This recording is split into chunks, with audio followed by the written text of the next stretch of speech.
J'espère que vous allez bien, j'espère que vous vous portez bien. Qui en Algérie ne connaît pas les camions Chakman? Qui en Algérie ne connaît pas les camions Chakman? Eh ben, je pense que très peu de personnes ne les connaissent pas, puisqu'on les voyait ces 10 ou 20 dernières années défiler sur les routes de notre grande et vaste Algérie. Chakman est une marque chinoise. C'est un grand fabricant d'automobiles. C'est un groupe industriel en réalité. C'est un groupe industriel qui est spécialisé dans plusieurs filiales, mais Chakman possède la marque Chakman. Elle s'est imposée ces dernières années dans le monde entier comme étant une marque très solide de camions. Il y a la concurrence des grandes marques occidentales, etc.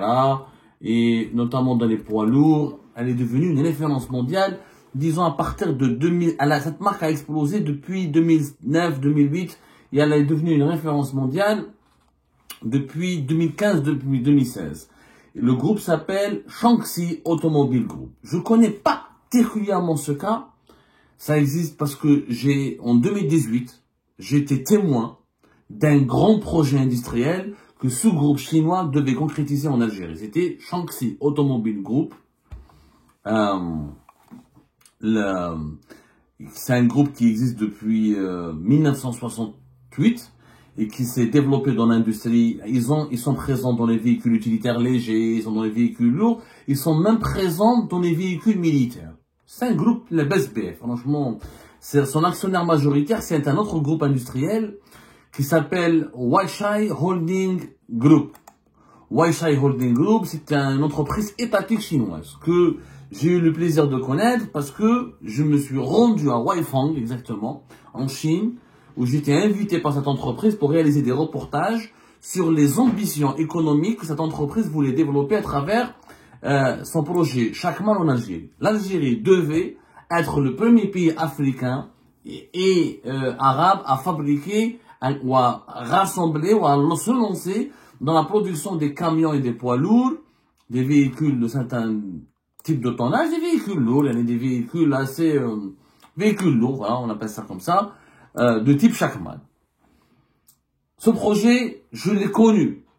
Ce que je vais vous raconter comme histoire, je suis l'un des témoins clés, parce que j'ai été en 2018 en reportage. J'ai fait 3 ou 4 fois, j'ai visité 3 ou 4 grands centres industriels d'entreprises, de grandes entreprises chinoises. À l'époque, des entreprises chinoises m'avaient invité quand j'étais en ma qualité de directeur de publication d'Algérie Park pour réaliser un certain nombre de reportages sur comment les entreprises chinoises, notamment le groupe Chery, le groupe Chakman, comment ils voulaient développer leurs projets industriels en Algérie, comment ils voulaient s'adapter avec l'ambition économique qui a été le défi économique qui a été relevé par l'Algérie à partir de 2016, de développer l'industrie du montage et de l'assemblage des véhicules sur le territoire national. C'est en Algérie, je dis bien c'est en Algérie que le camion Chakman devait voir le jour. Finalement, il n'a jamais vu le jour. Imaginez bien, je le dis, c'est pas avec tristesse. Oui, avec tristesse, je l'avoue, je suis triste pour mon pays. Même si je suis content pour le Maroc et les Marocains, mais je suis très triste pour mon pays. Le 15 janvier 2025, le premier camion Chakman a été fabriqué au Maroc. Les Chinois, qui n'ont pas pu faire leur projet en Algérie, qui n'ont jamais pu concrétiser leur projet alors que leur projet était prêt et devait être opérationnel à la fin de l'année 2018, il a été saboté parce que l'Algérie a connu, je vais vous raconter ce qui s'est passé. Les Chinois ont quitté l'Algérie, sont partis au Maroc, ils ont fait leur projet. Le 15 janvier 2025, un groupe privé marocain qui s'appelle Premium Group, qui est basé à Casablanca, qui a fait une association, qui a créé un partenariat avec le groupe chinois, le constructeur chinois Chakman. Ils ont lancé leur premier camion monté, assemblé au Maroc, c'est le X6000. Le X6000, c'est dans une usine qui est basée à Casablanca. Ce véhicule a été rassemblé avec un taux d'intégration de 40%. 40% des composants de ce camion proviennent du Maroc. Le projet, d'ailleurs, les ambitions de ce projet, de ce partenariat maroco-chinois est d'aller vers une fabrication, une production de camions avec un taux d'intégration de 70% local. C'est-à-dire que 60 des futurs camions qui seront rassemblés ou produits par Chakman au Maroc auront 70% de leurs composants qui viendront d'usines ou d'entreprises présentes qui fabriquent leurs composants sur le territoire marocain. C'est un camion hyper neuf, très solide, qui peut résister aux températures extrêmes. Il est équipé d'un radar, un retardateur pour une gestion efficace des descentes. Il est équipé d'un système de conduite optimisé. Il a une analyse prédictive des conditions de route. Il étudie par exemple si la route elle est mauvaise. Il informe le conducteur. Attention, il y a des trous, il y a des nids de poules, il y a des obstacles. Il a par exemple des détections de somnolence. Et le chauffeur, par exemple, le conducteur, il commence à s'endormir. Il y a une alarme qui sonne parce que vous savez, quand on conduit un poids lourd, c'est extrêmement dangereux. On peut tuer, on a entre ses mains sa vie, la vie de plusieurs automobilistes. Vous savez, les véhicules lourds sont particulièrement surveillés, encadrés par tous les pays du monde parce que quand il y a un accident, c'est énorme. Ça peut créer, ça peut causer des tragédies, ça peut tuer des dizaines de personnes. Donc, il y a par exemple une ligne, il y a un système de gestion en temps réel de la flotte. On peut savoir que les autres camions, chaque mois, où est-ce qu'ils sont. Dispositifs de franchissement de ligne. Franchement, c'est un bijou de technologie comme les Chinois le font ces dernières années. Chaque mois a beaucoup évolué. Elle est franchement parmi les leaders mondiaux dans les camions. Je dis bien parmi les leaders mondiaux des véhicules lourds. Il y a la concurrence, les Scania, les Daimler Truck, les Renault Truck, Iveco, Renault Truck, Daimler Truck. C'est devenu franchement, c'est devenu une véritable référence mondiale, chaque mois. Les Marocains l'ont fait ce projet-là, alors que ce projet devait se faire en Algérie, et je vais vous dire comment ça s'est passé. Alors, on va pas trop s'attarder sur le projet marocain, parce que c'est un groupe privé marocain qui s'appelle Premium Group. Premium Group, il est présent dans le secteur du BTP, dans l'exploitation des mines, dans le transport et l'industrie de l'agriculture et de l'irrigation. C'est lui qui s'est associé avec les Chinois, Chakman, pour réaliser une usine de montage à Casablanca. Les Chinois avaient le même projet en Algérie depuis 2018. Les Chinois étaient présents en Algérie, le groupe Chakman était présent en Algérie depuis 2006-2007. Entre 2007 et 2017, je dis bien de 2007 à 2017, voire même jusqu'à 2018, Chakman était le leader du marché algérien. En 10 ans, il a vendu plus de 40 000 camions.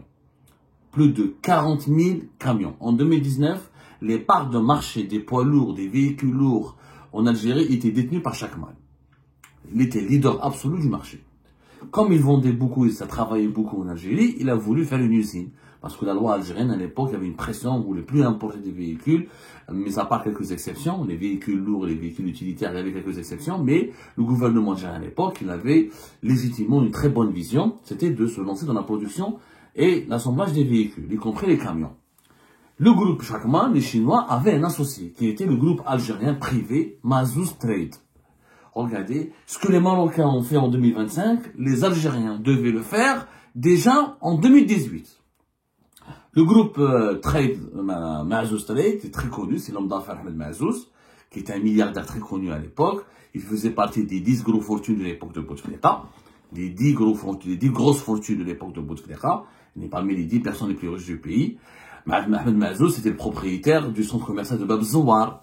Il était le propriétaire du jus, la marque, l'entreprise qui produisait les jus Ngaous à Betna. Il avait aussi un projet à Al-Batash, Al-Harrach, pour se lancer dans la production du sucre. Il était présent aussi, il était le représentant exclusif en Algérie du groupe chinois Chery. C'est lui qui commercialisait, par exemple, la petite voiture, la voiture chinoise, la Q1, je sais plus, comment ça s'appelle, Q1, c'est Audi. Ouais, l'entreprise, ouais, la petite voiture chinoise, c'est ça, qui était qui faisait un carton terrible, franchement, qui faisait un carton terrible, vraiment un vrai carton terrible. Là. Il était en tout cas le représentant de pas mal de marques chinoises, il travaillait avec les Chinois, notamment le groupe Chery, et à un moment donné, Ahmed Mazous, il a tissé de bonnes relations avec des entreprises chinoises, ils ont eu le projet de se lancer dans la production des camions. L'étude a été faite, le projet avait été bien réfléchi, une usine devait voir le jour à Sétif, je me souviens très bien, c'était à Sétif. Une assiette a été établie, il y avait même des expérimentations, c'est-à-dire qu'il y avait même des premières phases. L'objectif était de produire annuellement jusqu'à 3000 camions poids lourds, conformes aux normes internationales. L'usine à Sétif, Ahmed Maazous avait obtenu toutes les autorisations nécessaires. Voilà. 2018, la phase de test. 2019, le lancement opérationnel. Les débuts. Bien sûr, comme de tous les projets, le début, c'est le début. Rome ne s'est pas faite en un jour. Il y avait peut-être pas un grand taux d'intégration au début, parce que l'écosystème en Algérie était en retard par rapport à l'écosystème de l'industrie automobile. Je rappelle qu'au Maroc, ils ont un tissu d'équipementiers de la sous-traitance, qui sont déjà très énormes. Je rappelle, j'ai donné tout à l'heure un chiffre important en parlant de l'émission que nous avons dédiée au problème de Renault. Renault qui risque de fermer définitivement ses portes. Renault Algérie qui risque de quitter définitivement le pays parce que ses portes sont déjà fermées. Elle risque de dissoudre son entreprise, sa filiale algérienne et de quitter le pays parce qu'elle est bloquée depuis 5 ans. J'ai rappelé qu'il y a presque plus de 260 équipementiers qui sont présents au Maroc. Donc beaucoup d'entreprises étrangères qui ont installé des usines. Il y a même 60 nouvelles usines qui étaient en lancement au Maroc entre 2022 et 2023. Des usines d'équipementiers. C'est-à-dire pour fabriquer les composants nécessaires à l'industrie automobile. Comme en Algérie, on n'a pas un TC de sous-traitance développé, mais les Chinois, qui étaient à l'origine du projet Chakman, avec le groupe Maazous à l'époque, ils s'étaient engagés à ramener, de développer la sous-traitance et à investir dans la sous-traitance, et les sous-traitants chinois étaient intéressés. Puisque Chakman s'installe en Algérie, les sous-traitants chinois allaient s'installer aussi en Algérie. Les Marocains, ils ont des sous-traitants, ils ont des équipementiers, parce que vous avez Renault et Peugeot qui sont présents au Maroc, qui ont lancé des usines.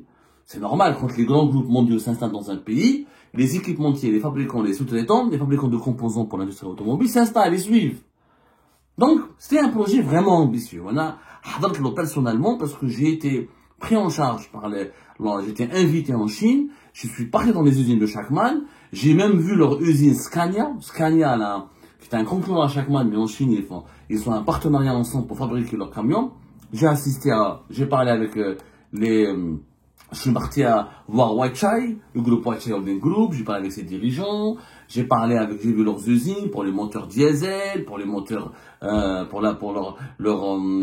les technologies nouvelles et innovantes sur lesquelles ils travaillaient. J'ai fait tout un reportage en 2018, d'ailleurs, nous avons diffusé par Algéripad pas mal de vidéos. Malheureusement, la crise politique de 2019 éclate et la vengeance contre l'ancien régime de Bouteflika a aveuglé tous les esprits et le nouveau pouvoir qui avait vu le jour au lendemain de la chute du régime de Bouteflika a décidé de mettre tous les hommes d'affaires prospères à l'époque en prison parce qu'ils étaient accusés de corruption, d'enrichissement illicite et de trafic d'influence. On les a mis en prison. Ahmed Maazous a été placé en détention en juillet 2019. Il a eu plusieurs procès, plusieurs affaires. L'une de ses plus lourdes condamnations, c'était en février 2023, où il a pris 12 années de prison ferme. Du coup, le groupe privé Maazous Trade s'effondre. Et les Chinois perdent leurs associés.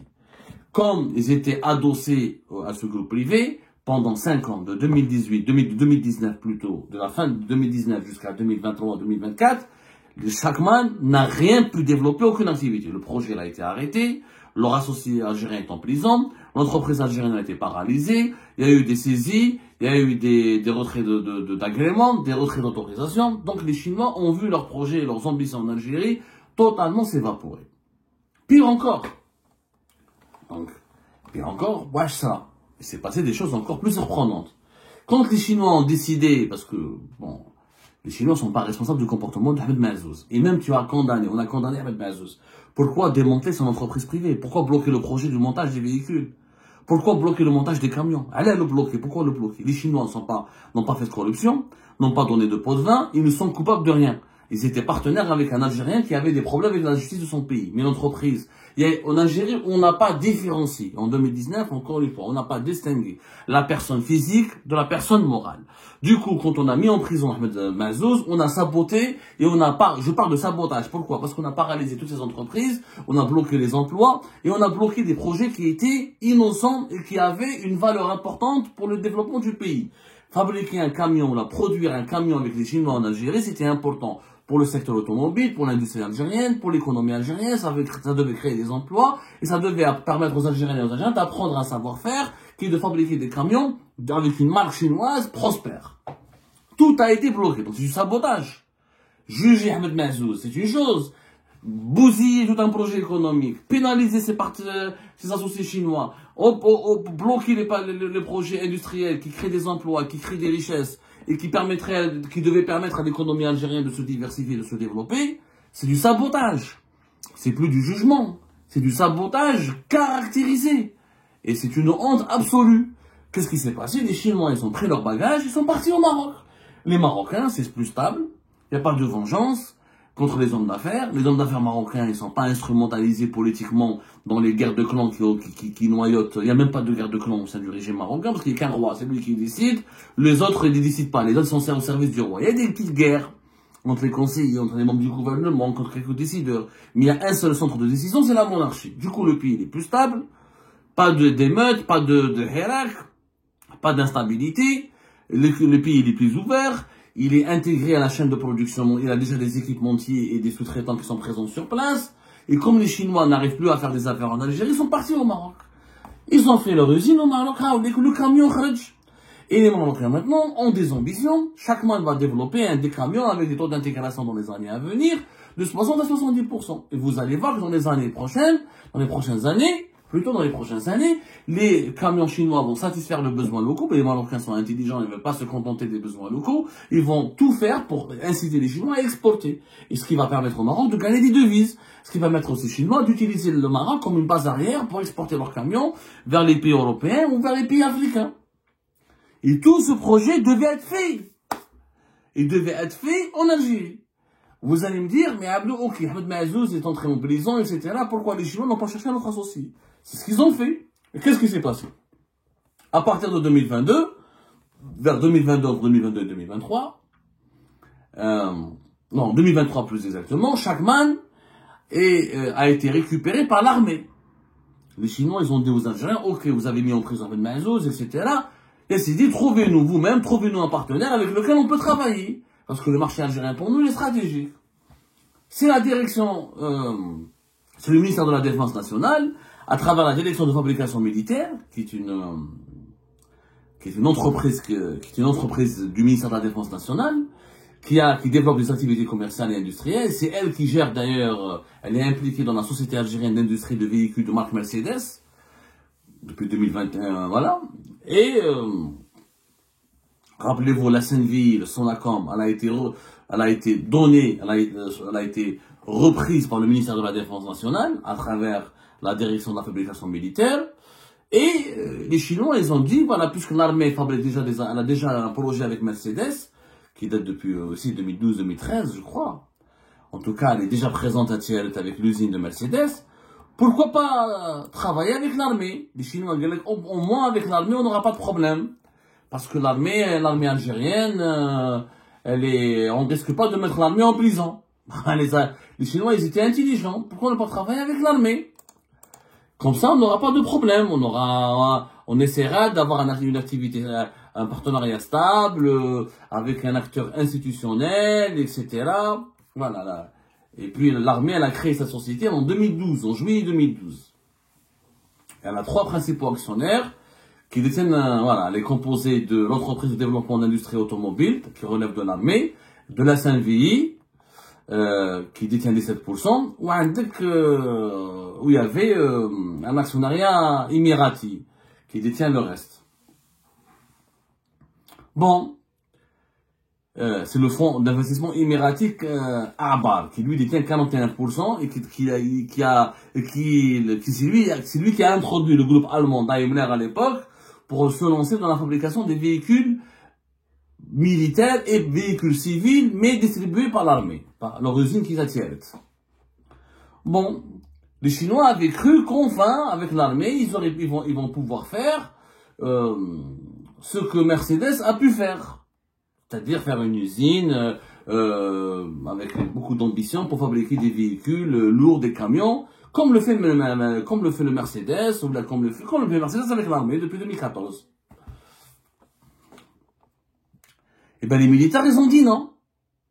Ils ont dit, non, on ne peut pas travailler avec les Chinois parce qu'on a déjà un partenariat avec les Allemands. Ça ne nous intéresse pas beaucoup. Déjà, notre partenariat avec les Allemands nous prend beaucoup de temps, on doit le gérer, etc. Et comme à l'époque, le projet HADA avec les Allemands était un peu compliqué parce que les relations entre les Émirats et l'Algérie étaient très compliquées, très tendues. Et les Allemands sont venus en Algérie grâce aux Émiratis. Donc, on n'a pas pu se débarrasser, l'armée algérienne ne pouvait pas se débarrasser du fonds d'investissement émiratis à Abar.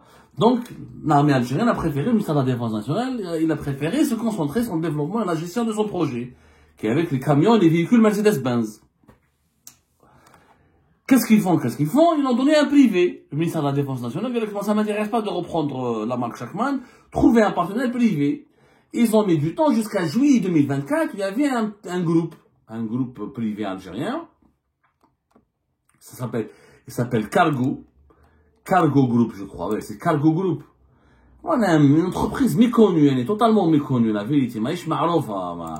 Elle a été, et Shackman en Algérie, elle s'est relancée officiellement depuis le 10 juillet 2024. Sauf qu'elle s'est relancée en termes de commercialisation et d'entretien des camions existants.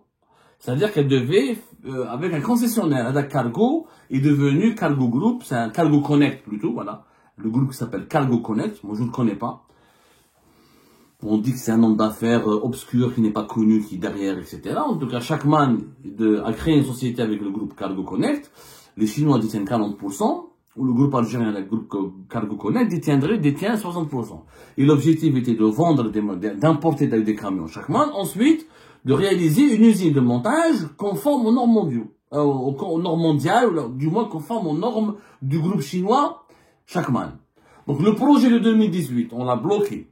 On l'a saboté, on l'a supprimé, on a mis la société algérienne en prison, on a dissous et paralysé et saisi les biens d'entreprises algériennes qui étaient impliquées dans ce projet.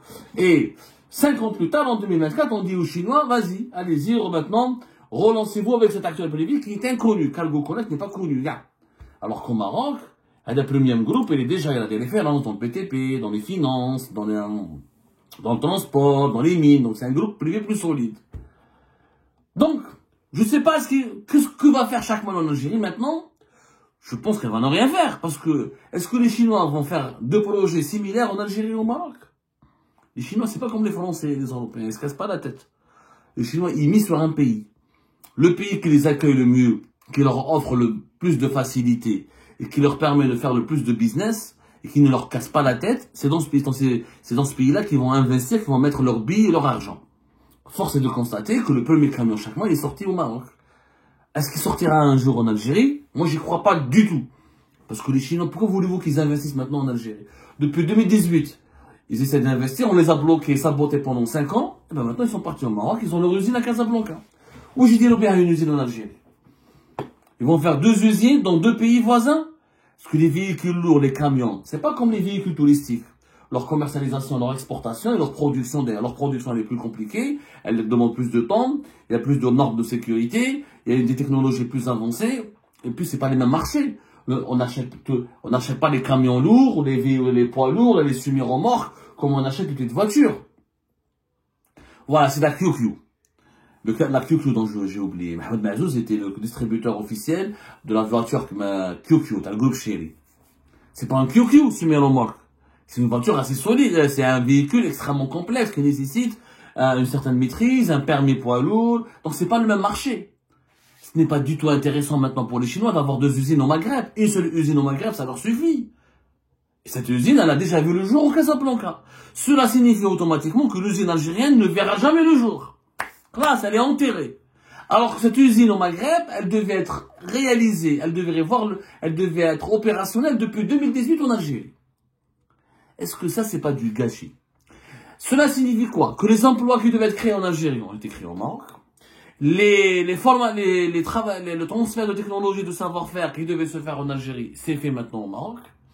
Les perspectives, les chiffres, les revenus, les chiffres d'affaires, l'argent qui devait être gagné, les revenus qu'on devait gagner, que les Chinois devaient gagner avec les partenaires algériens, et ils vont les gagner avec les partenaires marocains.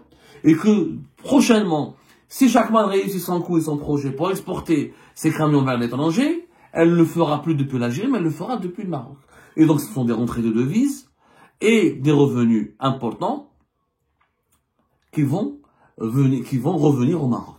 Alors que ce projet était prêt en Algérie. Mais la crise politique de 2019, la vengeance, l'aveuglement, la vengeance qui a aveuglé les autorités algériennes, le manque de bon sens, la dictature qui a suivi la chute du régime de Bouteflika, l'anarchie dans laquelle le pays a été plongé, les mauvaises décisions, l'instabilité politique, l'instabilité économique ont fait en sorte que ce projet n'a jamais pu voir le jour. C'est du sabotage. En Algérie, on des hommes d'affaires, on les met en prison. Leurs partenaires étrangers, on les chasse, on les traque, on leur complique la vie. Et les travailleurs algériens, les emplois, on les menace, on les supprime. On bloque l'économie. En politisant l'économie, on instrumentalise la justice pour s'en prendre, pour bloquer et nuire aux intérêts économiques du pays. Résultat, les investisseurs étrangers, notamment les investisseurs chinois, quittent le pays. Ils s'installent ailleurs chez le voisin marocain, qui est le concurrent, qui récupère tout. En fait, le régime actuel, l'Algérie d'aujourd'hui, la nouvelle Algérie, elle ne fait que des cadeaux pour les Marocains. C'est un cadeau. Les Marocains, ils ont reçu un cadeau gratuitement. L'Algérie a cassé un projet chinois important. Et elle a chassé les Chinois. Ils sont partis s'installer. Les Marocains leur ont ouvert la porte. Leur ont dit, venez chez nous. Nos voisins s'en foutent, sont détraqués. Ils sont pas stables. Nous, on a la stabilité. On a l'économie ouverte. On a les sous-traitants. On a une bonne position géographique. Et on vous aide, on vous donne toutes les facilités. Et voici un groupe privé, voilà, un partenaire privé qui est prêt à vous soutenir et à vous accompagner. Les Chinois ont réalisé au Maroc ce qu'ils devaient réaliser en Algérie. Si ce n'est pas un gâchis pour l'Algérie, si ce n'est pas un énorme préjudice pour l'Algérie, comment peut-on interpréter ou comment peut-on lire, ou comment peut-on percevoir cette histoire autrement que sous l'angle de l'indignation.